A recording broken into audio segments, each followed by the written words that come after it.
In order not to be detected by his enemies, this man did something outrageous. He manually stopped his own heartbeat, pretending to be dead. However, Jotaro didn't expect that his enemies were very vigilant. After Dio confirmed that Jotaro had no pulse, he decided to personally decapitate Jotaro. He had to make sure that Jotaro was truly dead. Jotaro, seeing this, quickly activated his platinum heart and performed CPR on himself. At that moment, Dio grabbed a road signpost and threw it at Jotaro. But the next second, something unexpected happened. Platinum Star appeared in front of Dio. Dio didn't have time to activate his time stop ability, and Jotaro's fist landed directly on Dio's head.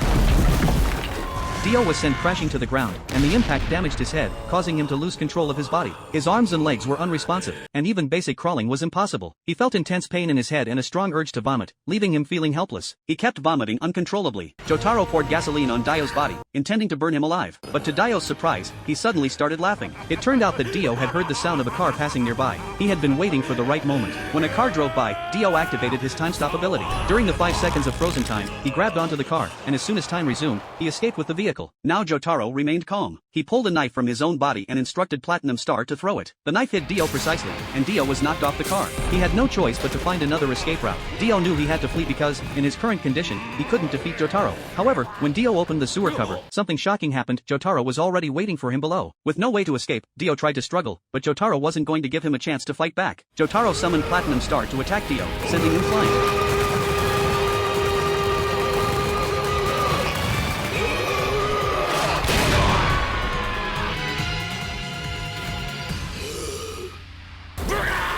But this was all part of Dio's plan. It was his escape route. Dio thought Jotaro wasn't as clever as he was. He asked Jotaro if he recognized the place. Jotaro looked around carefully, and after the smoke cleared, Dio explained that he had chosen this escape route by absorbing blood. Dio had become much stronger, and Jotaro realized how cunning Dio truly was. At that moment, Jotaro noticed Joestar's soul in the air. Joestar was making his final request to Jotaro. Joestar hoped that no matter what Dio did to his body next, Jotaro would remain calm and rational, not impulsively attacking and putting himself in a passive situation. After Joestar's request, his soul dissipated into the air. Just then, Dio inserted his hand into Joestar's body and drained all the blood from it. Now, Joestar's body was like a dried corpse. Seeing this, Jotaro didn't have time to think about Joestar's final words. He rushed straight toward Dio. The distance between them closed quickly. Dio immediately activated his stand, and the stand attacked Jotaro. They fought for only a few rounds before Dio's stand was at a disadvantage, and Platinum Star shattered its fist with one punch. However, Dio wasn't worried at all because he knew that Jotaro would soon be immobilized. His time stop ability was still active. As Dio flew through the air, Jotaro's body froze in place. But Dio wasn't planning to counterattack just yet. He wanted to see how long his current limits would last. As time passed, Dio began to laugh loudly, feeling that he was now incredibly strong. He had never felt this comfortable before. He believed that Joestar's blood was simply too powerful. Jotaro continued to watch Dio as Dio kept provoking him. The time stop lasted for 9 seconds, which was Dio's current limit. Without waiting for Jotaro to react, Dio launched a violent attack on him. He broke multiple bones in Jotaro's body,